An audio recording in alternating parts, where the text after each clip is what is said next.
Well, welcome everyone. Thanks so much for joining. This is another webinar in the Clearing the Air series. We had our first one giving an overview of the project last month, and you can find that on our website. And I think we can put it here in the chat as well for anybody who missed that one. But now the idea is we're doing a monthly webinar that does a deep dive into some of the policy ideas that are coming out of the study and trying to understand what other localities are doing and how that might apply to Charlottesville. So today we are incredibly lucky to have some great panelists on from Ann Arbor. So we are joined today by Krystal Steward, the Community Outreach Director at Ann Arbor's Community Action Network, and she is going to be able to speak to some of the long work that's being done in their pilot neighborhood for Ann Arbor's sustainable energy utility. And we are also joined by Shoshannah Lenski, who is the inaugural executive director of the Sustainable Energy Utility. And just for some context here, this sustainable energy utility is really the first of its kind that is being tried. And I think there are a lot of parallels that are interesting for Charlottesville as we think through what our potential energy future can be and grapple with some issues of rising electric bills in our area, and also think through how we can transition towards cleaner energy in an equitable way. And so we're really excited today to hear from them about how they're standing that up for the first time, how it came to be. And then we will also hear from Kat King from the Southern Environmental Law Center, who has been doing some research on what it would take for Charlottesville, or really any locality in Virginia, to pursue something similar, because we do have some differences in what is legally allowed in the state here. We are also joined by several folks from the Charlottesville city staff. So we have Jason McElwee here, who, congratulations to him, is just announced as the next director of utilities. And we have a couple folks from the Office of Sustainability and Climate Program, Krystal Ritterwald and Emily Urban. So once we get to the Q&A section, we can have some discussion from them, and also just have them as a resource here to answer questions that are more specific to Charlottesville. So with that, I will pass it off to Shoshannah to start walking us through what this is and how they're doing it. Thank you so much. Thanks for inviting us to be here today. I'm really excited to share the work that we're doing in Ann Arbor. And I want to make sure we have a lot of time for questions and discussion. So I'm going to kind of speed through my slides in the context of all of that. And but just if it is too fast, like raise your hand, I'll slow down. So here we go. Okay. So I'm going to start by just telling you a little bit of the background about why we created the Ann Arbor Sustainable Energy Utility and what it really is, and then we'll come back a little bit later in the webinar and talk a little bit about where we are today in the process of actually physically standing up a brand new utility. But the context for this is that in 2020, Ann Arbor declared a climate emergency and adopted a goal of just transition to carbon neutrality by 2030, and developed this plan, which was created through a speed dating exercise with our community members. I think it was over the course of 40 days of dozens and dozens of sessions of engagement and interaction with experts and with residents to weigh in on what should the actual strategy look like to get us there. And so we landed on this 820 plan that has 7 key strategies, which are really they're sort of the fundamental levers for getting toward carbon neutrality. And not surprisingly, a large number of those levers are related to energy, because we know energy is one of the key drivers of our carbon emissions. So strategy number 1 is that we will power our electrical grid with 100% renewable energy. Strategy number 2 says that we'll switch our fossil-powered appliances from fossil fuels to electricity, right? So then they can be powered with that renewable electricity. Strategy 3 refers to deep energy efficiency to reduce the amount of energy used across our built environment. So those are the 3 key strategies that are really centered on energy. One of the strategies, strategy 6, I think of as completely entwined with energy, which is the resilience aspect of our entire community. And of course, we know that energy is both critical to resiliency, and it's one of our less resilient systems, particularly as we're facing more and more weather-related, climate-related grid disruptions. So those are four of the strategies that the Ann Arbor Sustainable Energy Utility is working to address. If you're curious, strategies 4, 5, and 7, the other pillars in the E20 plan are focused on transportation and sort of reducing vehicle miles traveled, materials and circularity, and then as sort of other bucket for catch-all for everything that doesn't fit neatly into these. So about the Ann Arbor Sustainable Energy Utility that was created to help us move toward those goals. The A2SEU, or SEU as I'll call it, is a newly created publicly owned municipal energy utility, but I like to talk about it as being the utility of the future. It's really, we're not trying to replicate the utility of the past that we're all used to, poles and wires and all of that. We are a distributed energy utility primarily.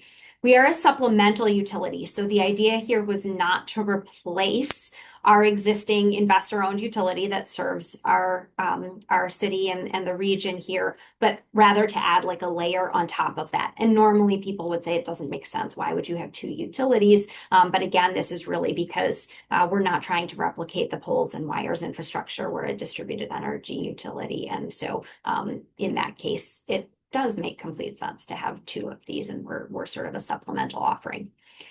We are set up to be optional, so residents opt in to participate. Nobody is required to take their energy service from us. It is fee-based, so this is not primarily like a charitable enterprise or something covered by taxes, as with our other municipal utilities, our water and sewer, and as with the incumbent investor-owned utility. You know, it's the costs are intended to be recovered by the energy fees paid by users. And then the last key feature here is that we are really a baby utility, although I have just recently started saying we're actually a toddler utility. Voters approved us in November 2024. Our city council then created us in April of 2025. So we just passed our first birthday this spring, and we now have our first assets, operating assets. And so we are toddling along. So I'm going to show you a quick video that will describe how the SEU actually works. It just occurred to me, I know sometimes when I screen share, the sound may not come on. So I'm going to press play, just like wave your hands if the sound is not on or something, and I will stop and reshare. Here we go. Hear the sound?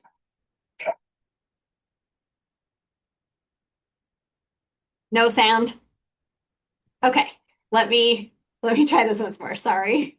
I gotta do share with sound. How do I make sure it says share sound? There we go. Okay. Back to the beginning and try that again. In Ann Arbor, we're proud to be building a better future. But when it comes to our energy systems, we're stuck in the past. That means we're inheriting age-old problems. Power outages, polluted air, and ever-increasing bills for electricity and gas. But it doesn't have to be that way. The City of Ann Arbor's new sustainable energy utility is ready to deliver. Modern, renewable, local energy from rooftop solar, batteries, and geothermal heating and cooling sourced from the ground are proven technologies and are available. These modern systems can withstand climate change, disruptions to the grid, and are affordable too. So, how does the Sustainable Energy Utility, or SEU, work? Residents and businesses in Ann Arbor can sign up for this optional utility service. We'll help you determine the right solution for your needs, considering rooftop solar panels, an energy storage battery, or joining a neighborhood ground source heating and cooling system. We install these systems at no upfront cost to you. Simply pay a monthly rate for clean, green energy from the SEU. You'll stay connected to your current energy utility. However, you'll be using less energy from them, so you'll see a savings on your current provider's bill. The Ann Arbor Sustainable Energy Utility will own these energy systems, the same way other energy companies own power plants. So you're off the hook for maintenance. The Sustainable Energy Utility covers the upkeep. Ann Arbor voters overwhelmingly supported and authorized the creation of this thoughtful, first-of-its-kind municipal energy utility. This means, as a local, not-for-profit, the Sustainable Energy Utility belongs to you and prioritizes our community values, including equity and carbon neutrality. Your rates are invested back into service, operations, and, frankly, our planet, not lining the pockets of shareholders. What's more, we're your hometown utility, based right here in downtown Ann Arbor. The Sustainable Energy Utility is welcoming neighbor after neighbor and business after business to connect. Ann Arbor, you're invited to join. The future of energy lives here.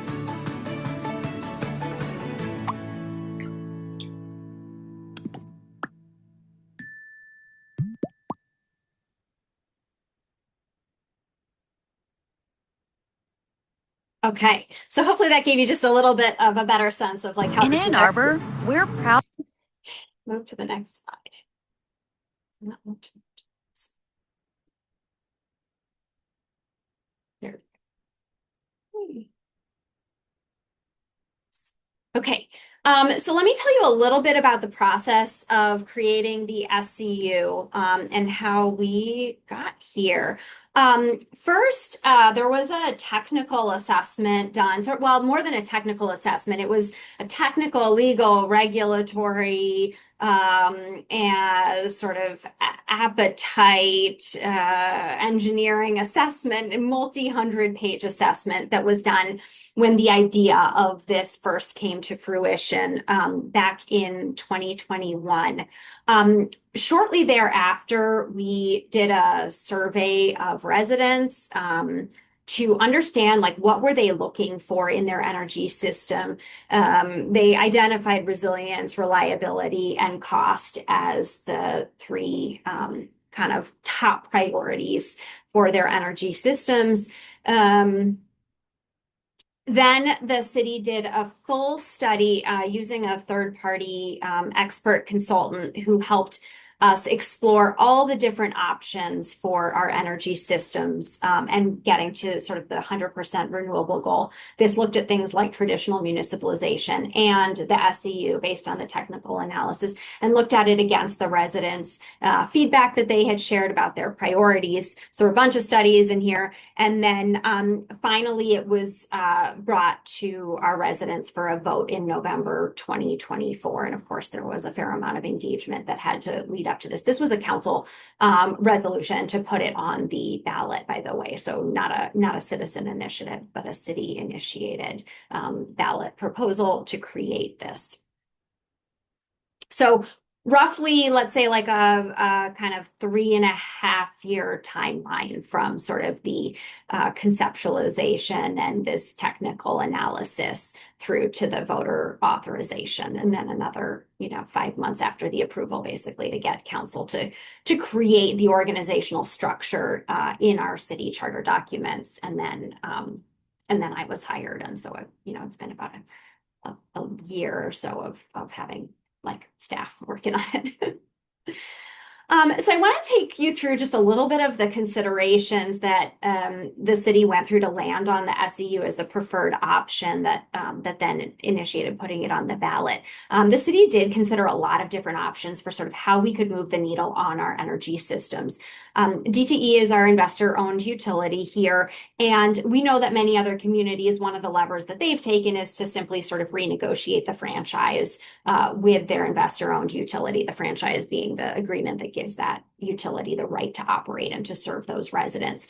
In Michigan, we have a delineation of some franchises that predated what's called this Foot Act and some that postdated it. And franchise agreements that predate the Foot Act have been deemed by our state Supreme Court to be perpetual. So we really have sort of no leverage to renegotiate that franchise agreement. We actually, that's different. That's on our electric side. DTE is also our gas utility provider.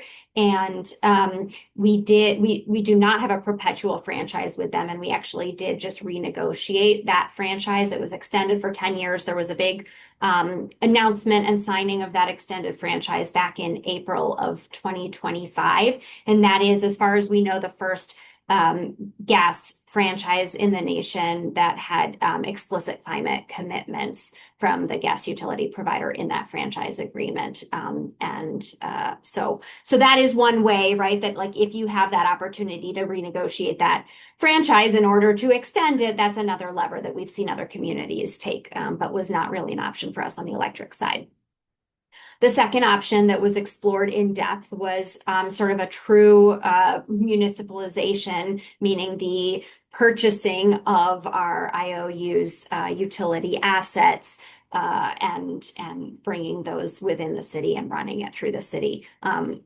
From everything we have seen from benchmarking, other communities' experiences with this, it's likely to be a very slow legal process, extremely expensive even to get to the point of acquisition. And then, of course, in the end, we would own the grid that we say is failing us now, that it's not reliable and it's not affordable and it's not renewable. And so then we would be, after years to decades of, the fight to actually be able to own it, we would be stuck owning something that would then need a significant amount of investment and work to get it to where we wanted it.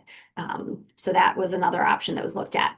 Of course, we look at advocating for new laws, regulations, and policies. There are things like that we don't have access to just based on the state's kind of legal and regulatory context. We would love to do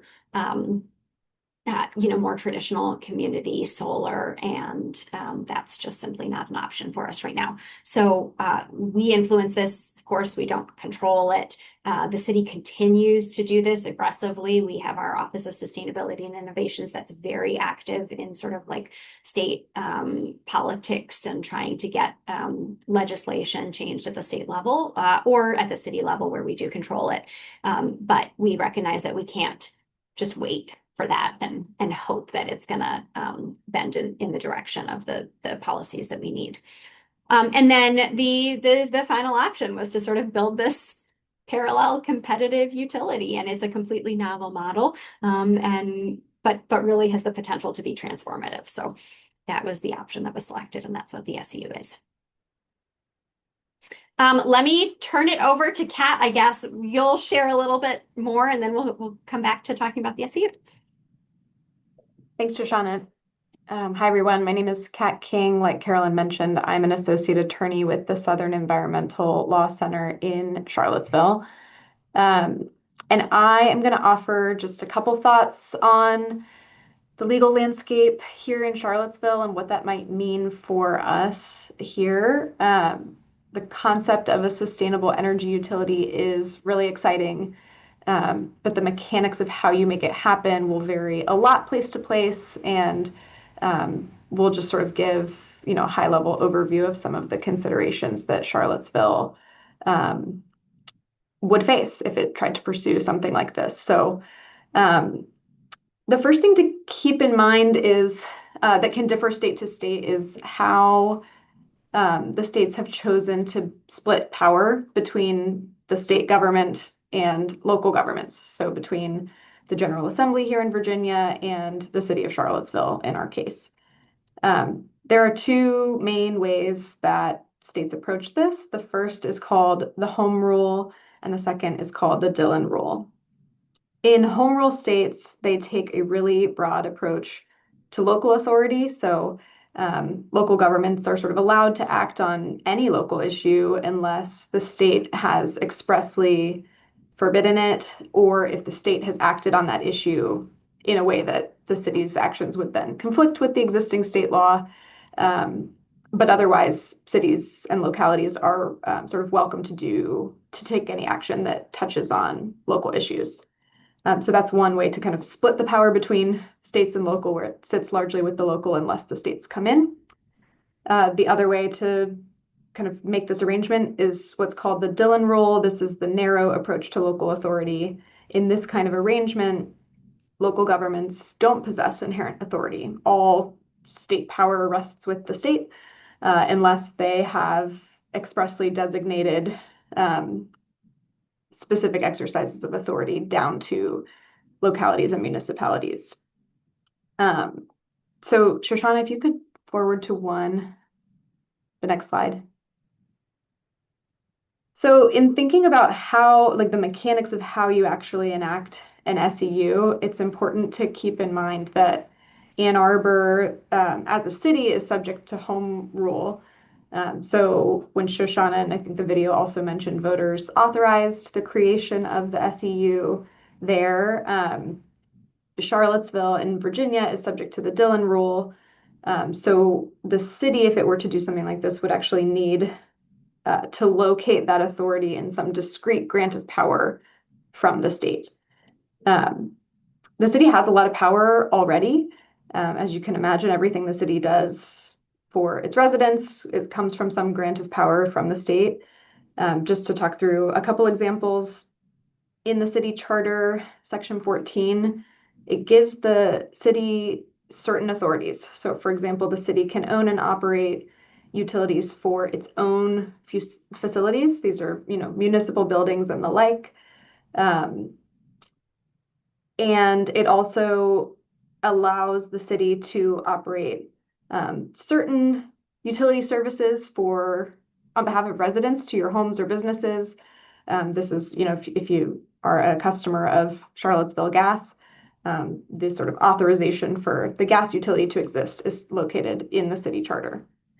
As you're thinking about what a transition could look like from one kind of balance of utilities to another, there is also a state code section that's listed here on this slide that says the city cannot displace in whole or in part other public utilities without additional public process. So that's something that Charlottesville would need to be thoughtful about and keep in mind if it sought to expand its authority beyond the sort of pre-existing, gas and water utility authorization that it already has. Okay, we can move on to the next slide. So trying to think through what this could look like for Charlottesville, there's a lot of questions we'd have to answer. Because we're a Dillon rule state, I think the first one is, is there any existing authority that Charlottesville could claim today that a sustainable energy utility might fall under? To do that well, I think you have to get very specific about what exactly a sustainable energy utility is. What is the service it's providing? Is it electric service itself? It seems like not really, in the sense that you would remain a customer of, Dominion, your existing electricity provider, and this service is supplemental and would come in on top of that, and that it's, I think Shoshannah mentioned this language again, that it's a utility of the future. It's actually trying to do something a little bit different. Maybe it's a utility that provides distributed energy resources. And that's maybe a clearer definition of what it is that it's trying to do. If that's the case, then I think it's a harder, you don't have existing authority for something that's brand new. And so you might need to go seek authorization from the state to enable the city to create something new like that. But there are other models. I mean, you could imagine a world where the city pursues this through like a procurement agreement with a third-party entity. Maybe that's something that sort of rests within the city's power today. There are state laws like the Virginia Public Procurement Act, and you'd have to comply with those and make sure there's nothing in it that conflicts with the city's pursuit of a sustainable energy utility, for example. So you're looking for existing authority, and then to the extent you're creating new authority, you're looking for conflict with some authority that already exists. And assuming you need to pursue some sort of new legislation, there's all these sort of sub questions, which I've listed on the screen just to offer some examples of what exactly the authorization is that you're seeking. Again, you see this, question of what the sustainable energy utility structure is. Does the city itself own these resources? Are you contracting with a third party? How is the funding set up in Michigan? In Ann Arbor, it's sort of customer funded. There's no grant money or anything like that. But Charlottesville doesn't have to do it the same way, and it might look different or need a different authority depending on how they would decide to try to set it up. And then similarly, thinking about knowing you need a grant of authority for everything you would try to do, trying to find the balance between sort of specificity and expansiveness on what resources would be eligible for inclusion in the utility. So yeah, there's a lot of questions involved in this. The last on the slide is whether any of the affected public utilities might consent to the creation of the sustainable energy utility, because there are provisions of state law that allow them to consent to having some of their services curtailed, but if they don't, then it's a different legal barrier. So it gets quite nitty-gritty quite quickly, but wanted to offer some of those thoughts to the room for folks who are eager to think about what it might look like in Charlottesville. Those are some of the questions and issues that we would be contending with here in Virginia. And I will turn it over to Krystal, I believe. Thanks, Kat. So I, like Shoshannah, am going to try to be as brief as possible because I know we want to leave some room for questions. So I work for Community Action Network, and the Community Action Network runs 6 different sites throughout Washtenaw County. And I work out of our Bryant Community Center, which is located within the Bryant neighborhood. And the Bryant neighborhood is the neighborhood that we actually are doing the SEU program out of, as well as our sustainability project. So just some brief background on the Bryant neighborhood. It was built in the early 1970s, and it has roughly 262 households within the neighborhood. And most of the houses, they're primarily ranch-style houses, with the exception of some tri-level households. And so a lot of the residents that moved in the neighborhood when it was initially built, they're still here, which is awesome. So a lot of them, as you can imagine, are older, they're retired, they're on fixed incomes, and they're not able to afford various, repairs and renovations that their home may need. So this project is really valuable to them. So, computer pause for a second. So with the Bryant project, it was actually a pilot project that was started with the city of Ann Arbor and CAN, our executive director, Derek Miller. And so the goal was to find an under-resourced neighborhood within the city of Ann Arbor that could potentially benefit from a program such as this. And so that's kind of how the project got started. And you fast forward now, and we've made immense progress. We've renovated and done repairs on probably over half of the neighborhood at this point. So it's done really well. So that's how Shoshannah kind of came on board. So I don't know if you want me to go into anything else or. No, Krystal, thank you. That's fine. Yeah, I think I just want people to have some of the context of, like, as we are standing up the sustainable energy utility, we starting a utility from scratch is no small feat. We realized we needed to start with a pilot, and the Bryant neighborhood was a really great selection for our pilot because there was this long history of collaborative work between the city, our sustainability department, and this community action network, which is like so embedded there in the neighborhood, right? The community center is right in the neighborhood. Krystal is a resident of the neighborhood, and like everybody knows her. It's just like it's a really, really great place for us to be doing this work, and because it's a lower income and sort of historically disinvested neighborhood, like we've been able to get grant funding that is supporting a lot of the work here. One of the things that's been really exciting is that we are stacking as Krystal said, sort of like all kinds of home improvement work, along with bringing the sustainable energy utility here. So many of these homes, like in order to get solar, they need new like electrical upgrades, they need 200 amp service, or they need their roof repaired or replaced because it's 30 years old. You're not going to put solar on that roof until you've done that. Or, they need weatherization and they need drainage remediation where there's flooding in the basement, all these kinds of things. So being able to like provide wraparound is making this pilot really, really successful and impactful. So, Yeah. Krystal, yeah, yeah. I didn't know if we would have time to go into outreach, but I could add a little bit about some of the outreach efforts that we did initially. So initially, I was brought on board very early on in the project to help initiate some of that and the outreach in the neighborhood. And so that consisted of going door to door several days a week. It was myself and another colleague. She's no longer with us, but we would go door to door several days a week and we would try to, explain to people what, the goal of the project was. And of course, you can imagine most people didn't believe us because, people don't believe that someone's going to fix up their home for free. So it took a lot of, building trust with a lot of the residents, and them actually seeing things start to happen.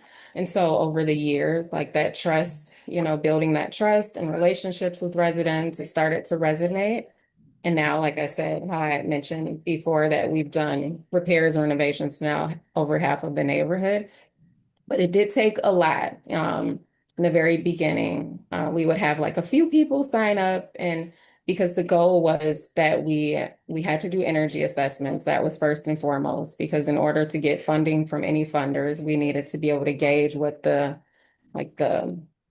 main needs of the homes were in the neighborhood. And so in order to go to funders, we would need to say, like we've done assessments on 50 homes, and out of these 50 homes, they had poor energy usage is turned, or they have like their windows are drafty, or, different things. We needed to gauge that information in order to be able to get the funding that we needed to actually do these upgrades. And so outreach was very important. That was something that, that is what got us to where we are today, to be able to get those energy assessments done. Yeah, and then so the SEU only came in here into the Bryant neighborhood in March of this year is when we were finally able to actually start offering a service. So that was again sort of like building on many years of relationship building and work in this concentrated area and the partnerships that already exist there. So I think just unsolicited advice for anyone standing something up like this, yeah, definitely come in somewhere like that you already have established relationships and programs underway. We certainly could not have made the progress we have without that. Thank you, Krystal. And as I keep going, just jump right back in, Krystal. Anything you want to share?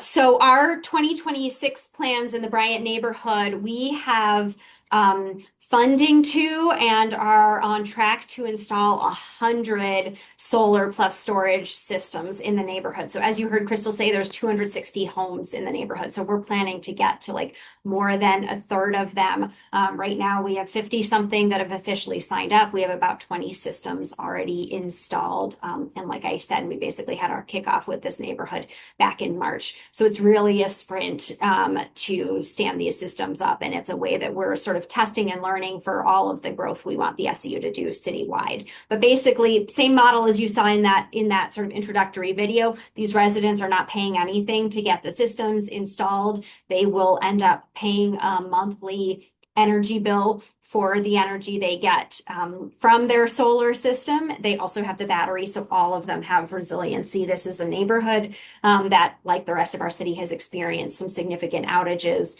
I think I saw a report that on average in Michigan, residents essentially lose $1,300 a year from outages, right? Whether that's food lost in your fridge or a night in a hotel or other sort of disruptions, ability to work and so forth.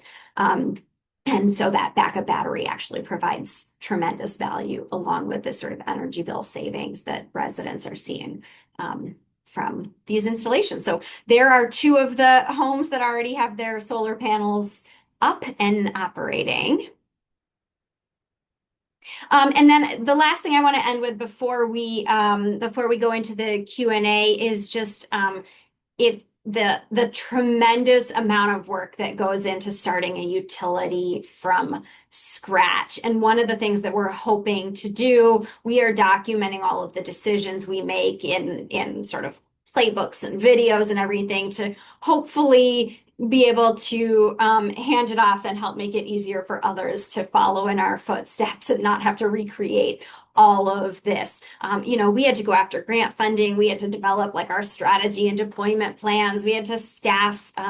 We had to source IT systems. Like we're a billing system, right? And a operational system, so we can see the performance of all of our solar assets. We then had to source our energy equipment. You guys working in the municipality world know that like all of these sourcings are themselves like multi-month efforts to go through RFPs and get council approval and so forth. So a lot of work in that. We had to develop rates to decide how much we were going to charge for this. We had to develop conditions of service and regulations. Then we had to source our installation contractors. We are using third-party solar installation contractors. I anticipate that'll probably be the case for a handful of years here. It's possible at some point we would bring that in-house if there's sort of enough work, but it doesn't make sense to do that early. And one of the things, frankly, that I'm really excited about the SEU doing is like we have a really experienced, wonderful solar installer network in Ann Arbor, and they're hurting.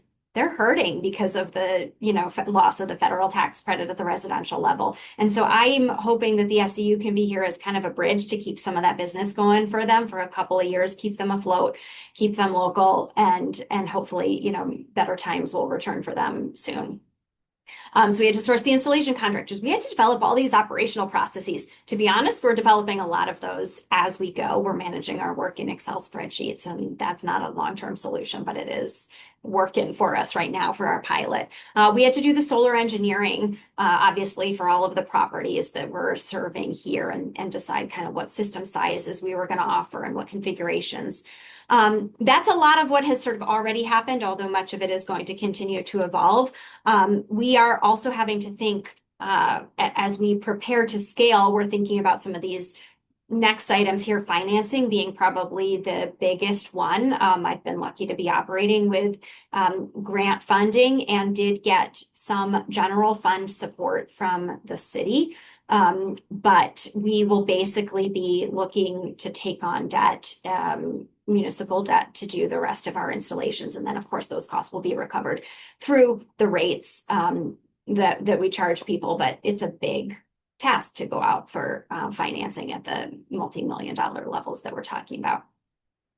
We also need to develop our O&M plans. Of course, we own and operate these systems, and while solar and batteries tend to work pretty well, we know there's going to be, a squirrel's going to chew through some kind of wire and something's going to fail, and we're going to need to initiate all of our O&M plans there.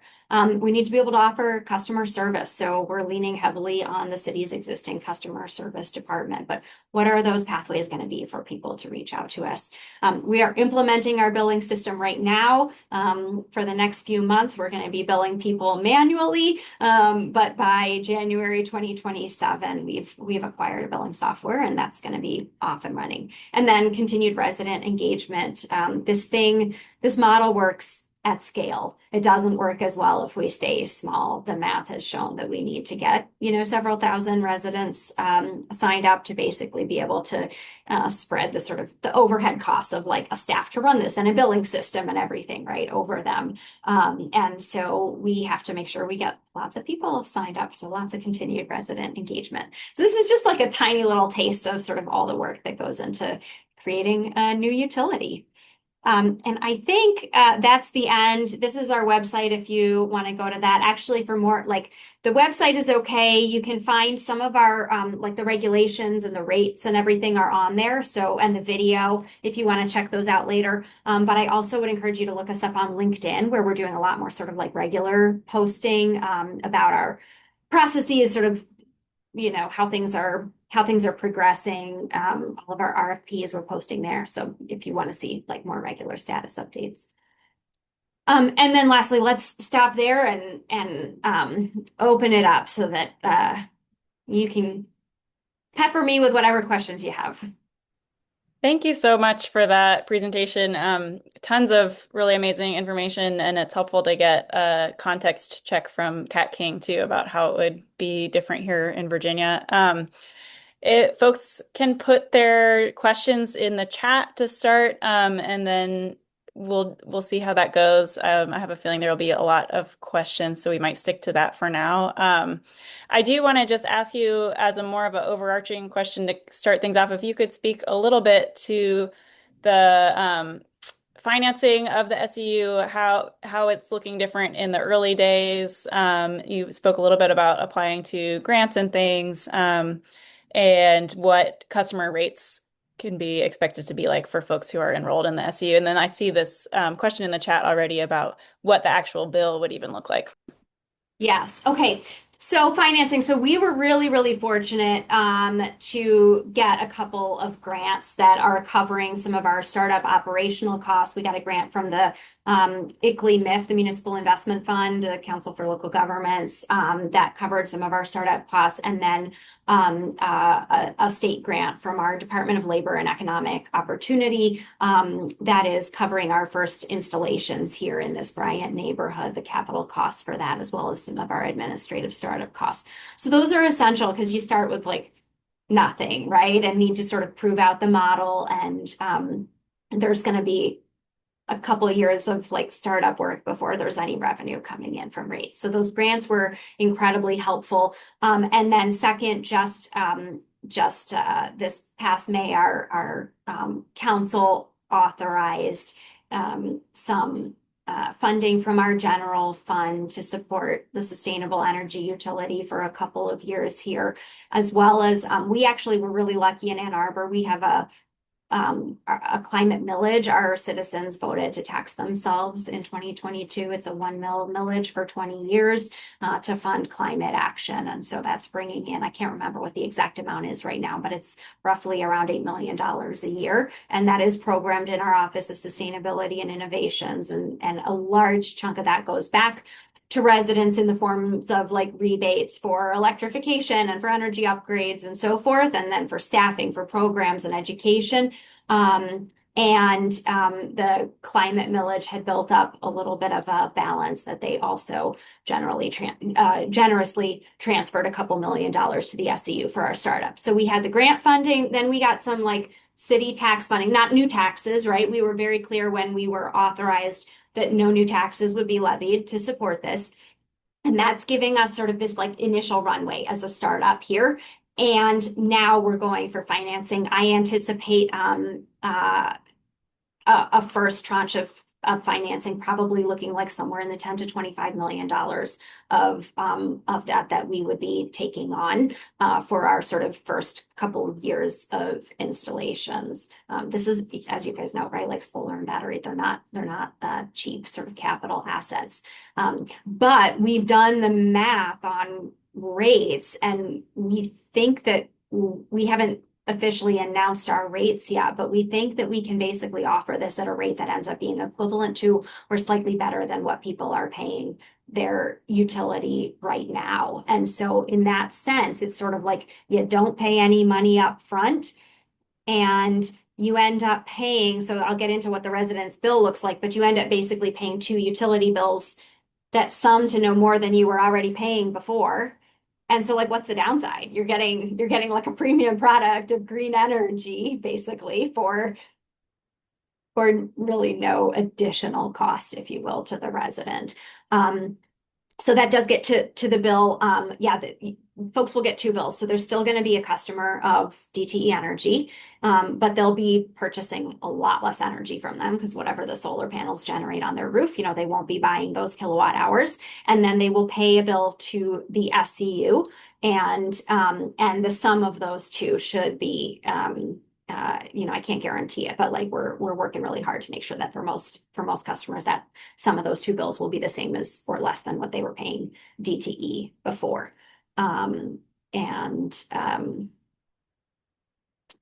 Maybe one thing I'll just note about the rates, one of the decisions that we made relatively early on that we will have to watch how it plays out, but I'm really excited about is that we decided to charge a flat or fixed rate based on the capacity of the system that we install rather than charging a rate per kilowatt hour. And that means we don't have to do metering. It makes the billing system much less complex, and it means that people can join with sort of different solar potentials. So people who have shady roofs versus those with sunny roofs, they can all elect to participate. And yes, they will each see different sort of financial implications because they will get different generation out of their system, but it means we don't have to turn anybody away.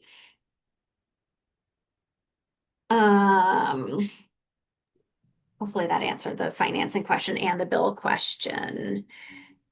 That's great. Thank you. Yeah, so we have Trey from the city asking whether the SEU will have other revenue sources than customer fees. For example, is the SEU using installed batteries for demand response services? Yes, fantastic question. And we don't have any immediately lined up, but very much expecting to have revenue from demand response, or essentially like a virtual power plant VPP service. We had discussions with DTE about that and some other counterparties who are interested in procuring that. And we have designed our systems so that the batteries can function as a virtual power plant and enable that second revenue stream. And that maybe is a good segue to this one question I see at the bottom here about the reaction from DTE. And I'll go there right now. When we first proposed the idea of the SEU, DTE was not so keen on it. Of course, they wanted to see sort of like, could they didn't fight it aggressively, but they were like, obviously didn't love the idea. But they did not fight it as we brought it to the public. And I think they saw, we had 79% that voted in favor of it. So they saw that there was strong support for it. Since we have launched, they have been curious, collaborative in many ways. I see this as something that can work very much in parallel with an existing utility and doesn't need to be seen as sort of like a big threat to their business model, particularly as our utilities are all facing massive load growth. It would be different if we were, 5 years ago and they were like worried about the so-called sort of like death spiral. I don't think there's a utility that's worried about that right now. They're all trying to figure out how they're going to serve growing load. So, but I don't want to suggest that it's been all easy. We are in a little bit of a regulatory back and forth with DTE. There really is, like, there's no precedent for this. What does it mean to be a supplemental utility, right? And what are our filing requirements and our regulatory requirements? And can we be, like, what is our capacity requirement? We don't think we have one, and so some of this remains to be worked out. Yeah, it's all a big, exciting experiment, really. So we have another question from Jason with the city as well, thanking the presenters for great information, and then also asking about liability and risk management. So while there was an inspection completed on the roof before panel installation, was a full structural building inspection completed to make sure the additional loading of the solar panels was acceptable?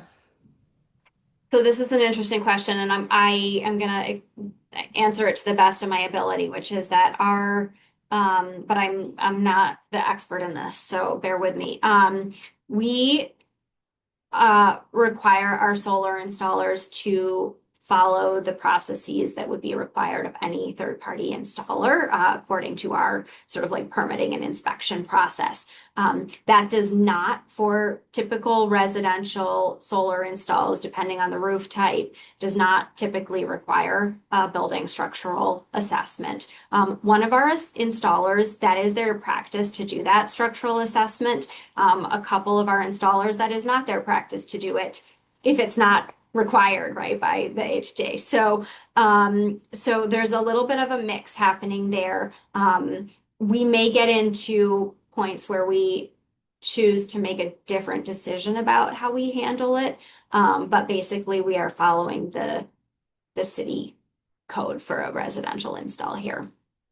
And I will say one of the things that's been helpful in the Bryant neighborhood too, as I mentioned, because we're stacking all these different grants and support, we are actually, for many of these homes, we're giving them new roofs before we put the solar on with grant funding, right? So in that case, we know like it's a brand new roof.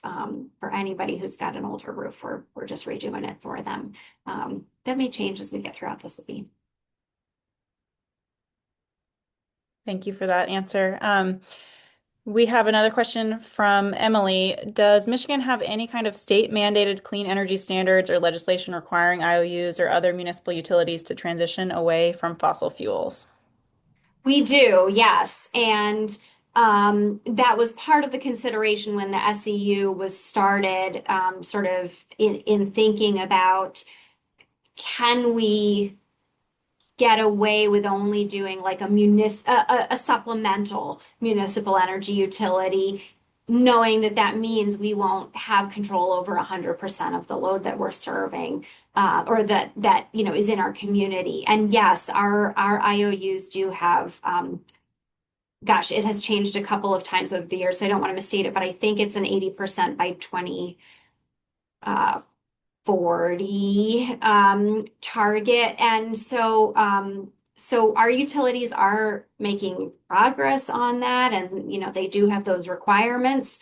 So we don't need every electron to come from us or to come from solar panels on a resident's roof. We are seeing, like, if we trust that that's going to happen, we only need to like add a layer of clean energy on top of it, speed some of it up, pull it forward because it is not on the timeline that we've committed to, and add a layer that sort of helps close the remaining gap.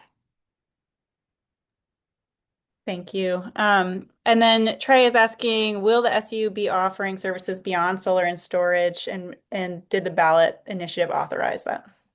Yes, the ballot initiative authorized us to provide any sort of renewable energy, both like energy, actual electrons or heat or whatever, and also services. So we're authorized explicitly to do solar storage, geothermal heating and cooling,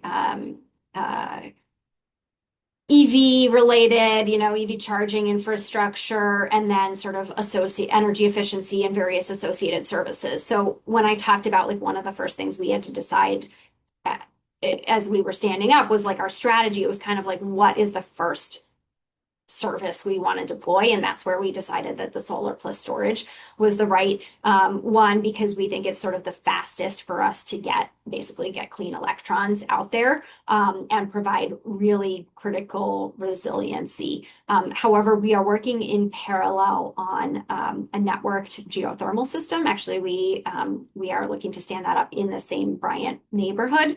And we believe that providing either like individual geothermal or network geothermal throughout the city is one of the solutions that's going to be important to the SEU longer term. And by the way, like from a regulatory and legal perspective, I don't know how it is in Virginia, but like I can tell you, like there is no regulation of like a geothermal utility in Michigan because it hasn't been done, right? It's not clear like where that authority lies to regulate that. And so that's just sort of like another sort of interesting model and solution. One of the things as a utility that's exciting to us is that we could offer on-bill financing, and we're working on those offerings.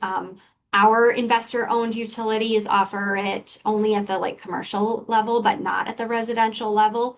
We have a couple of municipal utilities in Michigan that have offered it at the residential level with some sort of mixed success. But again, given that we can get financing at a municipal rate, right, which is a lower cost of capital, and then sort of pass that on to residents through the SCU to help them get the kinds of deep energy efficiency retrofits or sort of like building integrated equipment that we wouldn't necessarily want to own and operate in the same model as like the solar and storage. But like I don't want to own somebody's induction stove or their air source heat pump. Probably those kinds of things don't make sense as a utility ownership model, but could very well make sense with on-bill financing that I could offer that. Thank you for that. There's another question in the chat for Shoshannah, and then I actually have a question for Krystal that I'll ask after that. So the one in the chat is, do you have an estimate of the percentage of residential usage a large SEU solar build out would cover, and will the SEU move into working with commercial properties as well? Yeah, let me take the second part first. Yes, absolutely. We are planning to serve commercial load in the city as well. We're only authorized to serve within side city limits, and we don't really have industrial load in the city of Ann Arbor, but basically we can serve anybody. And a lot of my conversations have been with commercial entities. It would be a really helpful way for us to reach scale earlier, faster by serving some of the bigger loads.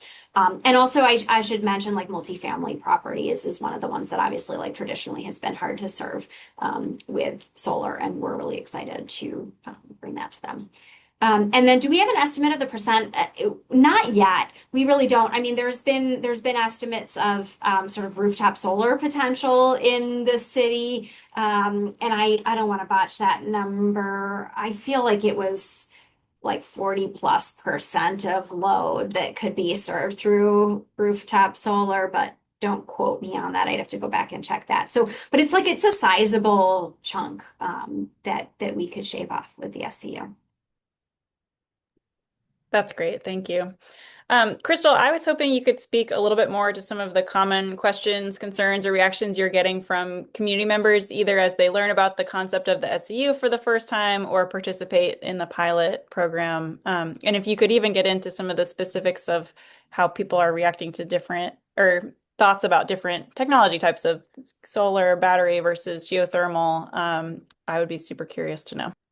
Definitely. So in the beginning, a lot of the questions were like they were afraid that we were trying to gentrify the neighborhood because they were hearing about other neighborhoods that were doing the same thing. And so they thought we were fixing up the home so that we could basically buy the neighborhood out. Just lots of rumors of that kind. One of the other questions that we got a lot was would they have to pay the money back? You know, was this more like a loan versus free funding? So that was a big one. But now, like I was saying earlier, as the program or project has gone on for several years, now residents, they're more comfortable with it because they've seen their neighbors get things done and they realize that this is in fact, a program that is free to them. And we're just trying to, make the neighborhood more sustainable. So, but there was a lot of reluctancy in the beginning for sure. So a lot of fears and concerns, which is normal. We expected it to be that way. So. Yeah, absolutely. Thank you. And are folks more interested in solar versus other things, or are people just focused on the like financial logistics of the program mainly? So it's kind of a little of both. Recently, we've got a lot of people that are definitely interested in the solar.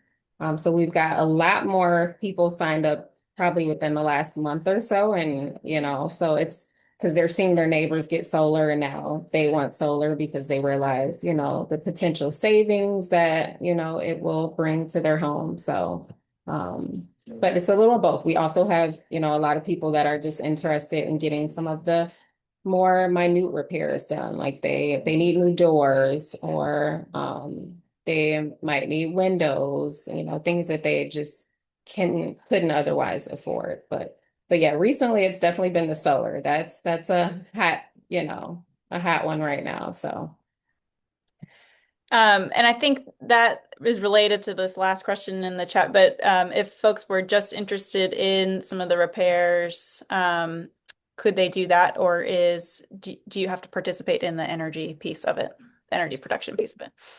definitely just get repairs. So we do have various funding sources. MISTA is one of our biggest funding sources with the project, which is Michigan State Housing Development Authority. We also have some funding from a company called Builders Initiative that we've also been able to do work for homes with. We also partnered with a local agency in Washtenaw County, which is Office of Community and Economic Development. They also do weatherization work. And so I've been able to patch residents up with them to get certain things done. So yeah, so they definitely don't have to just do solar. That's you know, great. overall needs and what they feel like they need the most for their home. Yeah. Well, I truly hate to cut off this amazing discussion, but I want to respect everyone's time. So huge thank you to our guest speakers today. This was fantastic. We have been recording, so we will share that with everybody if you want to come back and get into some of the nitty-gritty details or share it with your friends and colleagues. And thank you so much for joining. Thank you for having us. It's a pleasure. Thank you all.